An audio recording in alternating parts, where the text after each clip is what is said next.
मौका देखकर गोरी कौवी बुलबुल का अंडा तोड़कर जल्दी जल्दी से पी रही थी।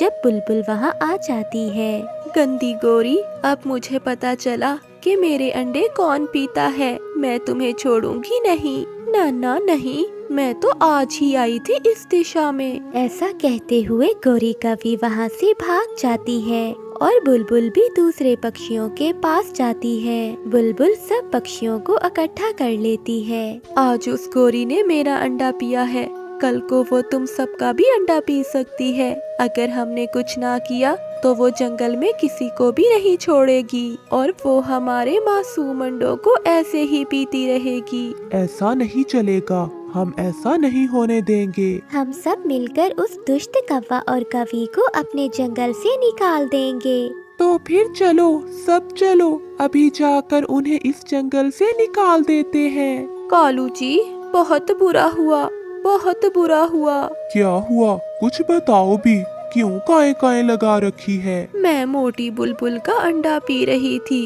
कि ऊपर से वो मोटो आ गई और उसने मुझे अंडा पीते हुए देख लिया। वो मोटो हमसे बहुत डरती है, वो कुछ नहीं करेगी। वो तो डरती है हमसे, मगर वो जंगल के सभी पक्षियों को इकट्ठा कर रही है। अगर सभी पक्षी इकट्ठे हो गए तो वो सब मिलकर हमें मार देंगे। खोलो, दरवाजा खोलो। कौवा और कौवी, अगर दरवाजा ना खोला तो हम सब मिलकर दरवाजा तोड़ देंगे। आ गए कालू जी, वो आ गए, मुझे बचा लो, वो सब मिलकर मुझे मार देंगे। फिर कालू कौवा डरते डरते दरवाजा खोलता है और सब पक्षी कालू के घर के अंदर आ जाते हैं। नहीं, कोई मारेगा नहीं इन्हें, मुझे बात करने दो। गोरी, तुम्हारे भी तो अंडे होते हैं, तुम तो अच्छी तरह से जानती हो कि हम पक्षियों को अपने अंडों से कितना प्यार होता है। उन अंडों में हमारे छोटे छोटे बच्चे होते हैं और तुमने बुलबुल का अंडा ही पी लिया। मुझे बहुत भूख लगी थी, मैं खुद को रोक नहीं पाई। गोरी, अगर तुम्हें इतनी ही भूख थी तो कहीं से दाना ढूंढ लेती। तुमने मेरा अंडा केवल स्वाद के लिए पिया है, मैं नहीं छोड़ूंगी तुम्हें। अगर जिंदा रहना चाहते हो तो अभी के अभी इस जंगल को छोड़कर चले जाओ। अगर ना गए तो हम सब मिलकर तुम दोनों को यहीं मार देंगे।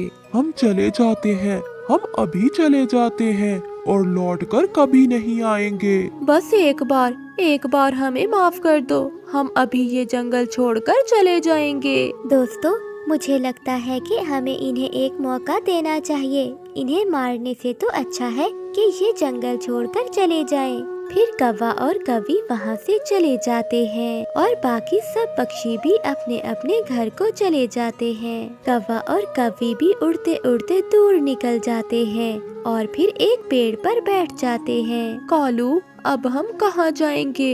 इस जंगल में मेरे मामा जी रहते हैं, वो हमें अपने घर में जरूर रखेंगे। तो फिर कालू, देर किस बात की, जल्दी चलो। फिर गोरी और कालू वहाँ से चले जाते हैं। जंगल में रात भी हो जाती है। कालू कौवा अपने मामा के दरवाजे पर दस्तक देता है। मामा जी दरवाजा खोलते हैं। कालू, इस समय सब ठीक तो है ना? मामा जी, पक्षियों ने हमें उस जंगल से निकाल दिया है। क्यों? वो क्यों कालू? मामा जी, मैं पकड़ी गई थी, मैं बुलबुल का अंडा पीते हुए पकड़ी गई थी। वो सब तो हमें मारने वाले थे, मगर फिर उन्होंने छोड़ दिया और जंगल से निकाल दिया।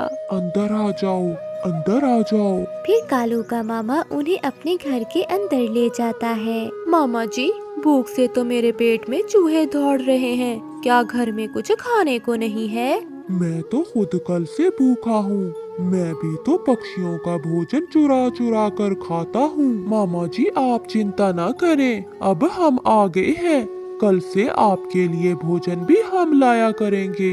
और फिर वो सब सो जाते हैं। सुबह हो जाती है। मामा जी, हम भोजन ढूंढ कर लाते हैं, क्या खाना पसंद करेंगे आप? जो भी मिल जाए, अगर हो सके तो कोई मीठा फल लेते आना।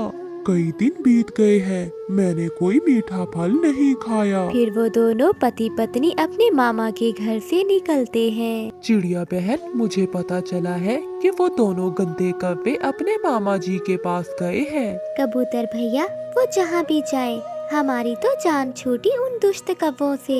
हम तो उन्हें फिर से कभी अपने जंगल में लौटकर नहीं आने देंगे। समय गुजरता गया और एक दिन गोरी कवि 2 अंडे देती है। आज गोरी कवि बहुत खुश थी। अब तो उन्होंने अपने मामा के घर के पास ही एक छोटा सा घोंसला बना लिया था। कालू जी, मेरे अंडे कितने सुंदर हैं। अब मेरे अंडों से छोटे छोटे बच्चे निकलेंगे। मेरे बच्चे कितने सुंदर होंगे। अब से भोजन मैं ले आया करूँगा और तुम अंडों की रक्षा करना। फिर कालू कौवा भोजन लेने चला जाता है। अब कालू कौवा बहुत बदल चुका था। उसने चोरियां भी छोड़ दी थी। वो मेहनत से दाना ढूंढता। पहले वो कुछ दाना अपने मामा को देता और फिर कुछ दाना अपने घोंसले में लाता। ऐसे ही कुछ दिन गुजर जाते हैं। एक दिन कालू कौवा भोजन को गया हुआ था, जबकि गोरी कौवी अपने अंडों के ऊपर बैठी हुई थी। बहुत प्यास लगी हुई है। ऐसा करती हूँ, नदी से पानी पी आती हूँ, मगर मेरे अंडों को कोई नुकसान न पहुँचा दे। ऐसा करती हूँ, मामा जी से कहती हूँ कि मेरे अंडों का ध्यान रखें। फिर गोरी कौवी कालू के मामा जी के पास जाती है। मामा जी, मुझे बहुत प्यास लगी हुई है। मैं नदी से पानी पीने जा रही हूँ।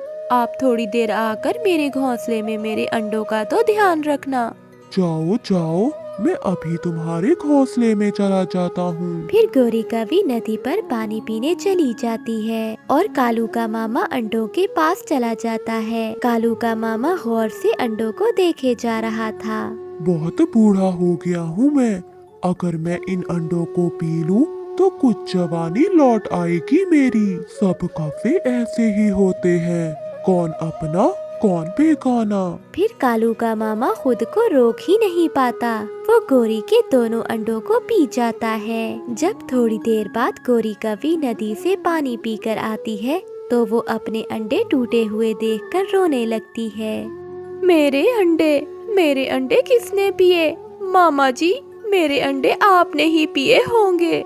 मैं बहुत कमजोर हो गया हूँ। तुम्हारे अंडे पीने से अब मुझे कुछ बेहतर महसूस हो रहा है।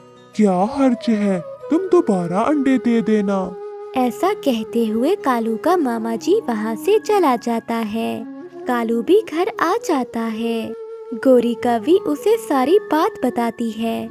मेरे मामा जी इतने जालिम हो सकते हैं, ये तो मैंने कभी नहीं सोचा था। एक मामा अपने ही भांजे के अंडे पी जाता है। ये बात जंगल में आग की तरह फैल जाती है। बुलबुल और चिड़िया तक भी ये बात पहुंच जाती है। वो दोनों कौवों के पास जाती हैं। अब पता चला गोरी, दुख हुआ ना? मुझे भी तो ऐसे ही दुख हुआ था जब तुमने मेरा अंडा पिया था। अब हम कहाँ जाएं? मेरा तो यहाँ मन घबरा रहा है। कोई मामा भी भला अपने भांजे के साथ ऐसा कर सकता है? गोरी, मैं जानती हूँ अब तुम मेरे दुख को समझ सकती हो। मैं तुम्हें माफ करती हूँ। अब आप दोनों अपने घर वापिस आ जाओ, क्योंकि आप दोनों यहाँ सुरक्षित नहीं हो। ऐसे बुलबुल बड़ा दिल करते हुए कवि को माफ कर देती है और वो कौवा और कवि अपने घर वापिस आ जाते हैं। अब गोरी कवि बदल चुकी थी। वो एक सच्ची और अच्छी कवि बन गई थी। प्यारे दोस्तों, इस कहानी को लाइक, चैनल को सब्सक्राइब और अपने दोस्तों के साथ शेयर करना मत भूलिएगा। आपका धन्यवाद। आलसी कौवे कोई काम करना पसंद नहीं करते थे। वो सारा दिन घर में बैठे रहते। कालू जी, मुझे बहुत भूख लगी है, जाओ मेरे लिए कुछ खाने को लाओ। वाह रे पत्नी, मैं तो खुद भूखा हूँ और तुम मुझे अपना दाना लाने के लिए कह रही हो। जाओ जग्गू, अपनी माँ और मेरे लिए दाना ढूंढ कर लाओ। ना पिताजी ना, मैं तो थक जाता हूँ। आप अपना भोजन खुद लाएं। ऐसे रोज भोजन पर जाने से पहले वो तीनों लड़ते थे। एक दिन गोरी कवि और कालू कौवा नदी पर बैठे हुए थे कि गोरी कवि अपने पति से कहती है, कालू जी, हमारा बेटा जग्गू अब जवान हो गया है, क्यों ना हम अपने बेटे की शादी कर दें। ऐसे हमें भोजन भी मुफ्त में बैठे बिठाए मिलेगा। वो कैसे गोरी? हमारी होने वाली बहू हमारे लिए भी भोजन ढूंढ कर लाएगी और मेरे बेटे के लिए भी। गोरी, बात तो तुम्हारी ठीक है। अगर वो भोजन लेने ना गई तो फिर? जाएगी कैसे ना, मैं मार मार कर भेजा करूँगी उसे। ये बात कालू कौवे को बहुत पसंद आती है और वो दोनों मिलकर जग्गू की शादी कर देते हैं। पहले ही दिन जग्गू की बीवी जब घर आती है तो गोरी कौवी बहू रानी से कहती है, बहू, हमारे घर की परंपरा है कि घर का भोजन बहू ही लाती है। जाओ अब मेरे लिए भोजन ढूंढ कर लाओ। पति जी, आप भी मेरे साथ चलें। हम दोनों मिलकर सासू माँ के लिए भोजन लाते हैं। मैं तो कभी भोजन लेने गया ही नहीं। फिर बहू रानी अकेले ही भोजन लेने चली जाती है। बहुत मुश्किल से थोड़े से दाने मिलते हैं, वो वही लेकर घर आ जाती है। बहू जी, ससुर जी भी तो भूखे हैं, मेरे लिए नहीं लाई भोजन? नहीं ससुर जी, बहुत मेहनत के बाद मुझे यही दाने मिले थे जो मैं ले आई। जाओ, अब दोबारा जाओ और मेरे लिए भी कुछ खाने को लाओ। बहू रानी फिर से निकलती है। ये कैसे परिवार में फंस गई मैं, इनकी तो भूख ही नहीं मिटती। ऐसे ही कुछ दिन गुजर जाते हैं और एक दिन जग्गू की पत्नी को चक्कर सा आता है और वो गिर जाती है। कालू कौवा उसे बुलबुल डॉक्टर के पास ले जाता है। बुलबुल चेकअप करती है। बधाई हो जग्गू कौवे, तुम पिता बनने वाले हो। तुम्हारी पत्नी को अब आराम की जरूरत है, इसे दाना लेने ना भेजना। ये सुनकर जग्गू बहुत खुश होता है। पति जी, मैंने जो कुछ करना था मैंने सब किया। अब आप ही कुछ अपने आने वाले बच्चे के लिए करें। मैं करूँगा, मैं सारे काम करूँगा। फिर वो दोनों घर चले जाते हैं। जग्गू बेटा, तुम्हारी पत्नी अब कामचोर हो गई है। जब काम करने को दिल ना करे तो ऐसे ही चक्कर आते हैं। नहीं माँ जी, मेरी पत्नी माँ बनने वाली है और आप दादी। ये सुनकर कालू और गोरी खुश होने की बजाय परेशान हो जाते हैं। तो क्या बहू अब भोजन लेने नहीं जाया करेगी? नहीं पिताजी, डॉक्टर ने मना किया है। सासू माँ जी, जब हमारा बच्चा आ जाएगा तो मैं फिर से दाना लेने जाया करूँगी। मैं तो तुम्हें ब्याह कर ही भोजन लेने के लिए आई थी। चुपचाप दाना लेने जाओ, वरना अभी के अभी तुम्हें इस घर से निकाल दूंगी। माँ, ये मेरी पत्नी है और मेरे होने वाले बच्चे की माँ। मैं इसे अकेला नहीं छोड़ सकता। चलो पत्नी, हम कहीं और जाकर रह लेंगे। ऐसे जग्गू अपनी पत्नी को लेकर वहाँ से चला जाता है। छीन लिया, उस डाइन ने मुझसे मेरा बेटा छीन लिया। घर में बैठे बिठाए दाना मिल रहा था, ना ये अंडा देने वाली होती और ना सारा काम खराब होता। जग्गू और उसकी पत्नी एक पेड़ पर छोटा सा घोंसला बनाकर रहने लगते हैं। अब जग्गू कौवा दाना लेने जाता और जग्गू की पत्नी अंडे का ख्याल रखती। कई दिनों के बाद कालू कौवा और गोरी कौवी भी घर से निकलते हैं। नदी पर अपने बेटे और बहू को बैठा देखकर वो दोनों वहाँ आ जाते हैं। जग्गू बेटा, अब लौट आओ घर में। मैंने सोचा था कि 1-2 दिन में तुम लौट आओगे, मगर तुम लौटे ही नहीं। माँ, अब मैं दोबारा कभी वहाँ नहीं जाऊँगा जहाँ रिश्तों में प्यार ना हो। उस घर में केवल लालच ही लालच हो। मेरी पत्नी ने मुझे प्यार से जीना सिखाया, काम करना सिखाया और मेहनत करना सिखाया। अब मैं इसे छोड़कर नहीं जा सकता। सासू माँ जी, गुस्सा न करें। हम नहीं चाहते कि हमारा आने वाला बच्चा भी आप दोनों की तरह आलसी बने। हम जहाँ भी हैं खुश हैं। ऐसा कहते हुए जग्गू और उसकी पत्नी वहाँ से चले जाते हैं। कालू जी, बात तो सच्ची कर गए, बहू और मेरा बेटा भी। अगर हम भी मेहनत करते तो हमारा परिवार भी हंसी खुशी की जिंदगी गुजारता। हाँ गोरी, जो आते शुरू से हो उन्हें खत्म करते करते पक्षी खुद ही खत्म हो जाते हैं। इस कहानी से हमें सीख मिलती है कि हमेशा मेहनत करें। प्यारे दोस्तों, इस कहानी को लाइक, चैनल को सब्सक्राइब और अपने दोस्तों के साथ शेयर करना मत भूलिएगा। आपका धन्यवाद। रानू चिड़िया और कबूतर बहुत अच्छे दोस्त थे। वो हमेशा साथ साथ रहते और भोजन की खोज में भी इकट्ठे जाते। पूरे जंगल के पक्षियों को उनकी दोस्ती पर गर्व था।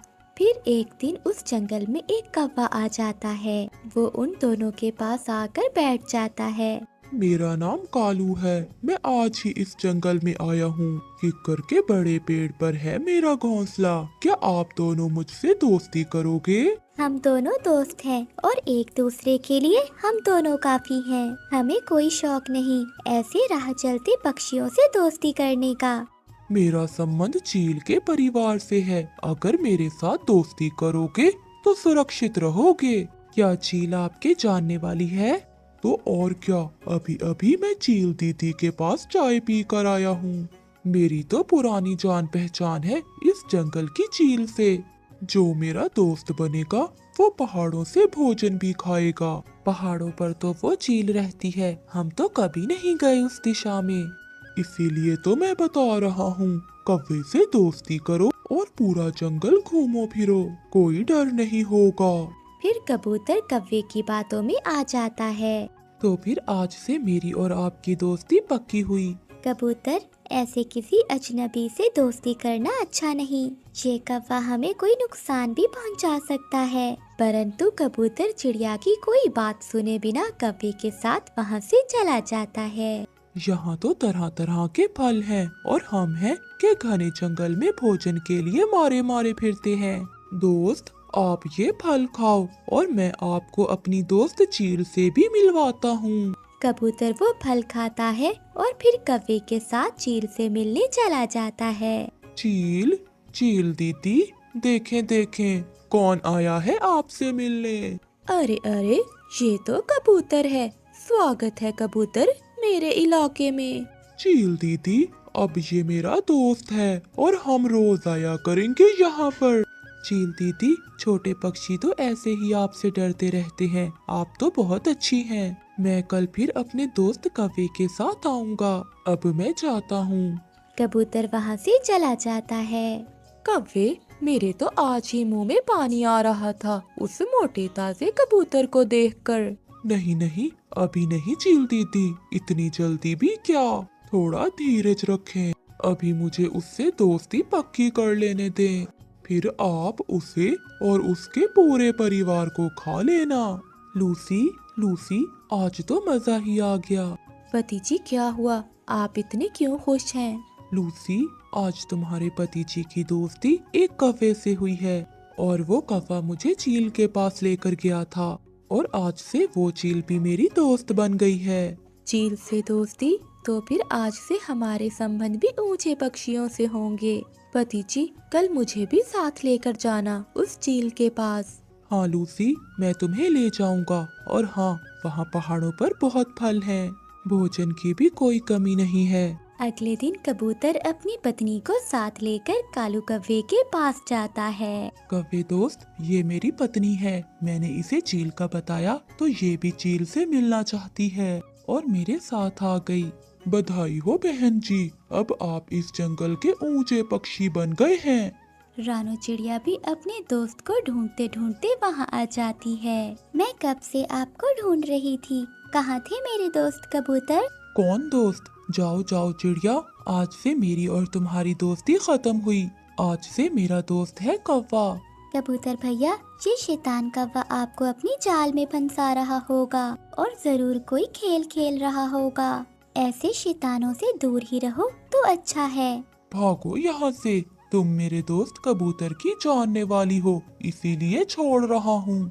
और अब कोई बात की तो जान से मार दूंगा मैं तुम्हें। चलो पति जी, क्यों इस छोटी चिड़िया से बातें करने में समय जाया कर रहे हो? जल्दी से मुझे भी चील दीदी के पास ले जाओ, मुझे भी पहाड़ों से मीठे फल खाने हैं। मैं तो चली जाती हूँ, मगर याद रखना, अपने से बड़े पक्षियों से दोस्ती आपको जरूर नुकसान पहुँचाएगी। रानू चिड़िया वहाँ से चली जाती है। कालू कौवा कबूतर और कबूतर की पत्नी को लेकर चील की तरफ जाता है। आप दोनों यहाँ बैठकर मीठे मीठे फल खाएं और मैं चील को बुला कर लाता हूँ। बहन जी, चील आपसे मिलकर बहुत खुश होगी। ये फल तो बहुत मीठे हैं, ऐसी दोस्ती तो किस्मत वालों को ही मिलती है। चील दीदी जल्दी चलें, आज मौका है। कबूतर अपनी पत्नी को भी साथ लाया है। आज तो मुझे भी शिकार मिल गया, मैं भी कल से भूखी हूँ। अरे वाह कौवे, अगर ऐसे ही शिकार लाते रहे तो तुम्हें मुझसे कोई खतरा नहीं, पूरा जंगल घूमो फिरो। फिर वो दोनों चीलें वहाँ से उड़ती हैं और कबूतर की पत्नी को मारकर खा जाती हैं। और कालू कौवा फिर से किसी लालची पक्षी की खोज में जंगल में निकल जाता है ताकि वो अपनी दोस्त चील के लिए कोई नया शिकार ला सके। इस कहानी से हमें सीख मिलती है कि दोस्ती हमेशा अपने जैसे पक्षियों से ही करो। किसी अजनबी से दोस्ती करना हमें नुकसान भी दे सकता है। गोरी कौवी ने आज पहली बार अंडा दिया था। वो बहुत खुश थी। कालू कौवे और गोरी कौवी की वैसे तो हर समय लड़ाई ही रहती। आज उनके घोंसले में इतनी बड़ी एक खुशखबरी आई थी, इसीलिए वो दोनों आपस में प्यार से बात कर रहे थे। कालू जी, मैं चाहती हूँ मेरे अंडे से जो भी बच्चा निकले वो बहुत अच्छा बने। कौवा हो या कौवी, जो भी अंडे से निकलेगा हम उसकी परवरिश अच्छे से करेंगे। और गोरी, तुम भी खुद को बदलो। ऐसा ना हो कि हमारा आने वाला बच्चा भी तुम्हारे जैसा हो जाए। कालू जी, जो भी कहना है कह लो, खुली छुट्टी है तुम्हें। आज मैं बिल्कुल भी लड़ाई के मूड में नहीं हूँ, क्योंकि मेरा सुंदर सा छोटा सा कौवा जो आने वाला है अब। ठीक है, अब तुम इस अंडे की अच्छे से रक्षा करना। फिर कालू कौवा गोरी कौवी के लिए भोजन ढूंढने निकल जाता है। कालू कौवा भोजन ढूंढते ढूंढते जंगल में निकल जाता है, मगर उसे भोजन कहीं से भी नहीं मिलता। वो थक हार कर एक पेड़ पर बैठ जाता है। तभी वहाँ कबूतर और रानू चिड़िया भी आ जाती हैं। कालू, तुम ऐसे क्यों निराश होकर बैठे हो? क्या बात है? सच सच बताऊं? कालू भैया, हमें हमेशा सच सच बोलना चाहिए, कभी भी मजाक में झूठ नहीं बोलना चाहिए, क्योंकि एक सच छुपाने के लिए हमें 1000 झूठ बोलने पड़ते हैं। रानू, आज गोरी ने अंडा दिया है। कालू, ये तो खुशी की बात है और तुम उदास बैठे हो। हाँ कालू भैया, ये तो बहुत खुशी की बात है। अब तो हमारी पार्टी बनती है। चिड़िया, मैं उदास इसलिए हूँ कि मैंने अब चोरियाँ छोड़ दी हैं। अब मैं नहीं चाहता कि मेरा आने वाला बच्चा मुझसे चोरियाँ सीखकर मेरे जैसा बने। और मैंने गोरी को भी समझा दिया है। कालू, ये भी तो खुशी की बात है, इसमें भी कोई उदासी की बात नहीं। बल्कि तुमसे ज्यादा खुशी तो हम पक्षियों को होगी, क्योंकि अब हमारा भोजन तो चोरी नहीं होगा। सुनो तो कबूतर, मैंने सारी उम्र काम तो किया नहीं और ना ही भोजन ढूंढा है। अब मैं दोपहर से भोजन ढूंढ रहा हूँ, मगर मुझे भोजन मिल ही नहीं रहा। मैं समझती हूँ कालू भैया, मैं मदद करूँगी आपकी भोजन ढूंढने में। एक तो ये कि भोजन की खोज में सुबह सुबह निकलना है, दोपहर को नहीं। जो पक्षी मुंह अंधेरे उड़ता है और भोजन की खोज में जाता है, उसे उतना ही ज्यादा भोजन मिलता है। चिड़िया, मुझे तो इस बात का पता नहीं था। अब मैं सुबह सवेरे मुंह अंधेरे ही जाऊंगा। कौवे भैया, आप ये दाने ले जाएं, आप और गोरी बहन खा लेना। मैं सुबह भोजन लेने जाते हुए आपको साथ ले जाऊंगी। चिड़िया, आप हमेशा दूसरों की मदद करती हो। आपका बहुत बहुत धन्यवाद। आप जरूर मुझे सुबह साथ ले जाना। लेकिन सुबह उठ भी जाना, ऐसा ना हो कि तुम्हारे कारण मुझे भी देर हो जाए। उन्हें बातें करते करते शाम हो जाती है और फिर वो सब अपने अपने घरों को चले जाते हैं। कालू जी, आज तो बहुत देर कर दी आपने आने में। गोरी, मुझे भोजन नहीं मिल रहा था। वो तो चिड़िया ने मुझे कुछ दाने दे दिए और चिड़िया ने मुझे बताया कि भोजन की खोज में मुंह अंधेरे जाते हैं, ना कि दोपहर को। अब मैं मुंह अंधेरे ही चिड़िया के साथ चला जाऊंगा। और फिर ऐसे ही रात हो जाती है और वो दोनों भोजन खाकर सो जाते हैं। सुबह होने के साथ ही चिड़िया की आँख खुल जाती है और वो जल्दी से उठ जाती है। मुझे जल्दी जाना होगा, क्योंकि मुझे आज कौवे भैया को भी साथ लेकर जाना है। रानू चिड़िया जल्दी से कौवे की तरफ चली जाती है। उठ जाओ कालू भैया, उठ जाओ, अब बदलो अपनी आदत। अगर अच्छे काम करने हैं तो सुबह सवेरे मुंह अंधेरे उठकर ही शुरुआत करो। फिर कालू कौवा जल्दी से उठ जाता है। चिड़िया, मैं तैयार हूँ। तुम्हें तो पता है ये आदतें आहिस्ता आहिस्ता ही बदलती हैं। मैं खुद को बदल लूंगा। फिर वो दोनों भोजन की खोज में निकल पड़ते हैं। वो सीधे मैदान की तरफ जाते हैं। कौवे भैया, यहाँ तो भोजन नहीं है, मगर आप परेशान नहीं होना। कई बार हम पक्षियों को भोजन की खोज में दूर दूर तक जाना पड़ता है। बस तुम यही सोच कर रखना कि मैंने चोरी नहीं करनी, अपना भोजन खुद से ढूंढना है। चिड़िया, वो तो मैंने मन से फैसला कर लिया है कि अब मैं कभी चोरी नहीं करूँगा। कौवे भैया आप यहीं बैठो और मैं दूसरी दिशा में देख कर आती हूँ। अगर वहाँ भोजन हुआ तो मैं आपको भी ले जाऊंगी।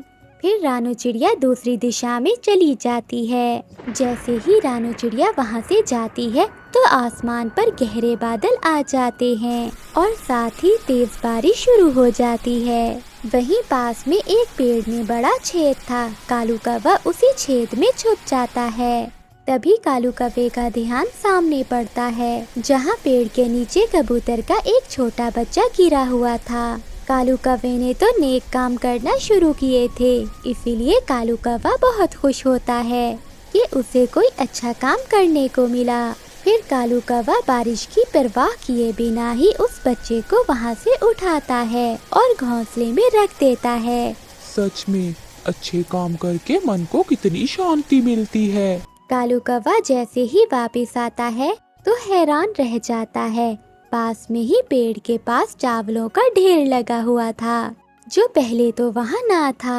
कालू कौवा बहुत हैरान होता है। तभी रानू चिड़िया भी वहाँ आ जाती है। कालू भैया मैं तो वहीं पेड़ पर बैठ गई, बस बारिश रुकने का इंतजार कर रही थी। आज तो उस दिशा में भी कोई भोजन नहीं मिला। चिड़िया ये देखो मेरे पीछे। रानू चिड़िया वो चावल देखकर हैरान हो जाती है। कौवे भैया इतने सारे चावल कहाँ से ढूंढे आपने? चिड़िया वो सामने कबूतर का बच्चा गिर गया था नीचे। मैं उस बच्चे को वापस रखने गया था, लेकिन जब मैं वापस आया तो यहाँ चावल का ढेर लगा हुआ था।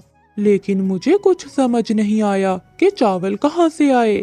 लेकिन कालू भैया मैं समझ गई हूँ, आपने एक अच्छा काम किया है। आपने कबूतर के बच्चे को उसके घोंसले में रख दिया। ऊपर वाले ने ये इनाम के तौर पर आपको दिए हैं और ऊपर वाला बहुत खुश हुआ है आपके इस काम से। क्या रानो, अच्छे काम करने पर इनाम भी मिलता है? हाँ कालू भैया, बहुत ज्यादा इनाम मिलता है। फिर तो मैं ढूंढ ढूंढ कर अच्छे काम किया करूँगा। कौवे की इस बात पर रानू चिड़िया और कौवा जोर जोर से हंसने लग जाते हैं।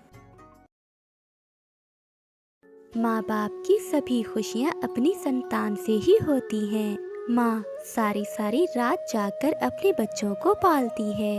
वहीं एक बाप गर्म धूप में भी काम करता है। एक बात तो है, एक माँ अपनी सारी जिंदगी अपने बच्चों पर कुर्बान कर सकती है, मगर बाप भूल सकता है। वो अपनी नई खुशियों की तलाश में अपनी पुरानी खुशियों को छोटा समझता है। ऐसा मैंने देखा है, शायद आपने भी। आग बरसाती हुई धूप में चिड़ियाओं का वो परिवार अपने टूटे हुए घर पर बैठा था। गुड्डू की मम्मा क्या सामान बांध लिया है? हाँ, जो चीजें जरूरी थी वो मैंने रख ली हैं। गुड़िया और गुड्डू के खिलौने और कुछ बाकी चीजें। मम्मा आपने मेरी घड़ी रख ली है ना? नहीं बेटा, आपकी घड़ी घर के नीचे दब गई होगी, वो तो मुझे मिली ही नहीं।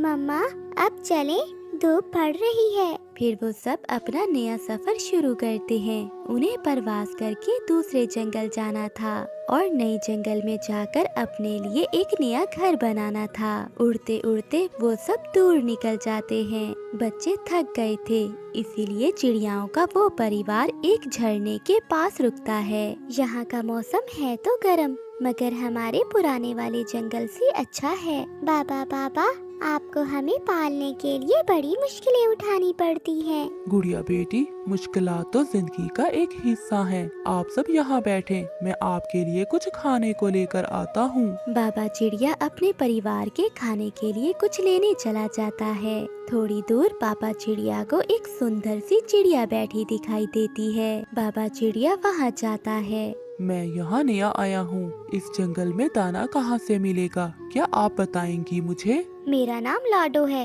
वो सामने मेरा ही घर है। तुम मेरे साथ चलो, मेरे घर में दाना भी है और बहुत कुछ। मगर मुझे अपने परिवार के लिए कुछ खाने को लेकर जाना है। ये जंगल बहुत बड़ा है, वो अपने खाने के लिए कुछ न कुछ तो ढूंढ ही लेंगे। आप मेरे साथ आ जाएं। फिर बाबा चिड़िया उस अजनबी चिड़िया के साथ घर चला जाता है। ये दाना जो आप खा रहे हैं, ये मैंने कल ही जमा किया था। मैं अकेली रहती हूँ, इतना बड़ा घर है, दाना है, सब कुछ है, मगर किसी का साथ नहीं है। क्या आपने अभी तक शादी नहीं की? कोई आप जैसा मिला ही नहीं। ये सुनकर पापा चिड़िया लाडो की तरफ देखता ही रह जाता है। मेरी पत्नी और मेरे बच्चे मेरा इंतजार कर रहे होंगे। अगर तुम चाहो तो मेरे घर में रह सकते हो, लेकिन सिर्फ तुम। आओ मेरे साथ आओ। लाडो चिड़िया बाबा चिड़िया को घर से बाहर ले जाती है। देखो ये सारे फूल मेरे हैं और यहाँ से थोड़ी दूर एक अंगूरों की बेल भी है। सब कुछ है मेरे पास, खुशियाँ ही खुशियाँ। लाडो चिड़िया एक ही बार में बहुत सारी बातें करती है। ये सब इतनी अचानक, मेरा तो दिमाग ही चकरा गया है। मम्मा मेरे बाबा अभी तक आए क्यों नहीं वापस? मुझे भूख लगी है। बाबा भी ना जहाँ जाते हैं वहीं जाकर बैठ जाते हैं। दाना थोड़ी दूर से मिला होगा, थोड़ी देर तक आ जाएंगे आपके बाबा। ये साथ कब तक रहेगा? जन्म जन्म तक। मेरा कोई नहीं है, तुम मिले हो तो मैं तुम्हें कभी खोना नहीं चाहूंगी। शायद मुझे नहीं मिलने वाली खुशियाँ ही यहाँ खींच लाई हैं, वरना मैं तो नदी के दूसरी ओर से जाने वाला था। कल मेला लगेगा, वो सामने रौनक ही रौनक होगी। मुझे उन्हें बताना ही होगा, वो मेरा इंतजार कर रहे होंगे। वो चले जाएंगे। कब तक इंतजार करेंगे वो आपका? अपने बच्चों को पीछे छोड़कर मामा चिड़िया अपने पति की तलाश में जाती है। आप यहाँ बैठे हुए हैं और बच्चे भूख से रोए जा रहे हैं। रानो, तुम जा सकती हो बच्चों को लेकर। अगर छोटी सी जिंदगी में बड़ी बड़ी खुशियाँ मिल जाए तो दुखों का सामना कौन करेगा? मैं यहाँ रहना चाहता हूँ। मेरे साथ मेरे घर में। ये सुनकर मामा चिड़िया का शरीर बेजान हो जाता है। गुड्डू के बाबा, ये आप कैसी बातें कर रहे हैं? बच्चे भूखे हैं, चलें जल्दी करें। मैं लाडो से शादी करके यहाँ जिंदगी को भरपूर जीना चाहता हूँ। तुम जाओ यहाँ से। मासूम चिड़िया, तुम क्यों अपना समय यहाँ जाया कर रही हो? एक बार कहा ना, जाओ यहाँ से। मैं आपको कभी माफ नहीं करूँगी। आपने मुझसे तो खुशियाँ छीनी ही हैं, पर मेरे बच्चों से भी छीन ली। मैं क्या बताऊंगी अपने बच्चों को जाकर? क्या मेरी यही हैसियत थी कि बीच रास्ते में आप मुझे छोड़कर जा रहे हैं? मैं कैसे सामना करूंगी अपने बच्चों का? क्या बताऊंगी उन्हें? रोती हुई रानो चिड़िया वहाँ से चली जाती है। तुम भूल जाओ, सब भूल जाओ। ये मत सोचना कि कभी तुम्हारा कोई परिवार भी था। मैं साथ रहूंगी तुम्हारे हमेशा हमेशा के लिए। मम्मा, पापा कहाँ हैं? गुड़िया, गुड्डू। मम्मा, आप रो क्यों रही हैं? बच्चों, आपके बाबा वो कहीं खो गए हैं। आपके बाबा रास्ता भूल गए हैं। शायद वो दोबारा अब हमें कहीं ना मिले। ये सुनकर बच्चे भी रोने लग जाते हैं। मम्मा, मैं चाहता हूँ, मैं रास्ता नहीं भूलूंगा। मैं अपने बाबा को ढूंढ कर ले आऊँगा। मम्मा, पर बाबा तो बड़े हैं, क्या बड़े भी रास्ता भूल सकते हैं? हाँ बेटी, जब छोटे रास्ता भूल जाए तो उन्हें ढूंढ लिया जाता है, मगर जब बड़े खुद से रास्ता भूल जाए तो उन्हें वापस बुलाना बहुत मुश्किल हो जाता है। गुड़िया बहुत बुद्धिमान थी, वो अपनी माँ की तरह बहुत अक्लमंद थी। हाँ माँ, मगर छोड़कर जाने वालों का इंतजार करना और धूप में जलने से बेहतर है कि हम शाम होने से पहले पहले अपना कोई सुरक्षित जगह ढूंढ लें। आप चले माँ। हाँ गुड़िया बेटा। माँ चिड़िया अपने बच्चों को लेकर वहाँ से उड़ जाती है, क्योंकि मामा चिड़िया की सारी जिंदगी तो अपने बच्चों से थी। और फिर वो सारे सागर वाले जंगल में पहुँच जाते हैं। फिर मामा चिड़िया अपना सामान एक जगह रखते हुए घर बनाने में इतनी मसरूफ हो जाती है कि जैसे कुछ हुआ ही नहीं। गुड़िया बेटी, वो बड़ी लकड़ी देना मुझे, और कुक्कू बेटा, आप मुझे कुछ पत्ते तोड़ कर दें। मैं लाया मम्मा। मैं घर बना लूं, फिर अपने बच्चों को दाना ला कर दूंगी। मैं सब कर लूंगी। मैं अपने बच्चों को कभी दुखी नहीं होने दूंगी। मैं मुकाबला करूंगी सबका। मुझे किसी की जरूरत नहीं, ना ही मेरा कोई था। मेरे बच्चे ही बस मेरे हैं। मामा चिड़िया तेजी से काम कर रही थी, रोई जा रही थी और बोले जा रही थी, और बच्चे हैरानी से अपनी मम्मा को देखे जा रहे थे। प्यारे दोस्तों, इस कहानी को लाइक, चैनल को सब्सक्राइब और अपने दोस्तों के साथ शेयर करना मत भूलिएगा। आपका धन्यवाद।